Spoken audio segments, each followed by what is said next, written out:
pernah mendapatkan sebuah kisah dari kawan saya. Dia mendapatkan kisah itu dari gurunya, dan gurunya ini mendapatkan kisah dari orang yang memiliki pengalaman tersebut. Jadi ceritanya, ada seorang ulama yang merupakan tokoh di masyarakat. Kemudian setelah masa tuanya itu, kemudian matanya ini menjadi tidak bisa melihat. Jadi setiap kali ada tamu datang, anaknya bisikin, "Abah, ini Fulan bin Fulan datang." Baru dia sambut. "Oh, apa kabar? Bagaimana?" Ditanyalah kabarnya, kondisinya, pekerjaannya, kesibukannya, dan lain sebagainya. Tiap ada tamu datang seperti itu. Sekali waktu ada tamu datang, kemudian dikasih tahu, "Abah, ini Fulan bin Fulan." Lalu kemudian dia sambut.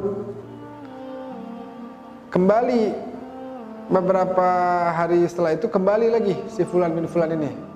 Ketika kembali, sebelum anaknya memperkenalkan bahwa yang datang ini Fulan bin Fulan, ayahnya udah ngomong, "Ahlan wa sahlan, selamat datang Fulan bin Fulan." Anaknya tanya, "Abah kok tahu? Saya belum kasih tahu yang datang siapa. Kok Abah udah sebut namanya?" Dia bilang, "Karena orang ini kalau datang aromanya beda. Wanginya itu Abah belum pernah cium yang seperti ini indahnya. Luar biasa." Akhirnya begitu. Sekian kali datang, beberapa kali, dan akhirnya ditanya, "Antum punya minyak wangi ini mereknya apa?" Gitu ya. Karena wangi betul. Indah sekali, saya belum pernah cium wangi yang seperti ini. "Apa mereknya? Seperti apa cara buatnya?" Lalu kemudian dia bilang, "Saya sebenarnya nggak pakai minyak wangi." Oh, kaget si ulama. Kok bisa nggak pakai minyak wangi, tapi wanginya luar biasa indahnya. Bukan hanya itu, dia pulang, wanginya masih ada di rumah si ulama tersebut. Akhirnya dia cerita, dia bilang, "Karena antum tanya, wahai syekh, maka saya akan jawab bahwa saya nggak pakai minyak wangi sebenarnya. Jadi ceritanya, saya ini sudah pensiunan. Karena sudah pensiunan, nggak ada kerjaan. Jadi dari pagi sampai malam, ya saya pegang tasbih, hanya baca zikir sholawat kepada baginda Nabi Muhammad sallallahu alaihi wasallam. Baca sholawat tanpa menghitung jumlahnya. Pokoknya nggak berhenti.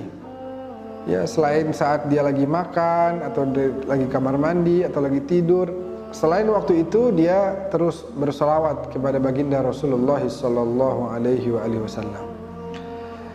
Akhirnya dia cerita, sekali waktu setelah berjalan sekian lama, saya dalam tidur mimpi.